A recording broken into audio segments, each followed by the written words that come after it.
Welcome to the Salmon Runs YouTube. Enjoy the video. You start by disconnecting the battery negative terminal and wearing gloves and eye protection because you will be working with pressurized refrigerant and moving parts.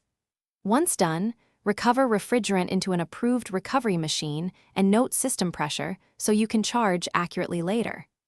Next, access the compressor at the engine front.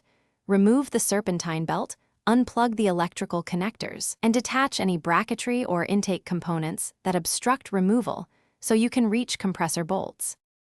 You should support the compressor as you loosen and remove the 4 mounting bolts to prevent sudden drops that can damage lines. After the unit is free, carefully disconnect suction and discharge lines, immediately capping the ports to keep moisture and debris out. You're preventing contamination that ruins the new unit. If the clutch or electrical plug is separate, remove it and inspect O-rings, noting sizes and condition, so you replace them with the correct new O-rings during reassembly. You install the new compressor using new O-rings and adding the manufacturer-specified oil volume. Tighten mounting bolts to torque specs so the unit seats correctly.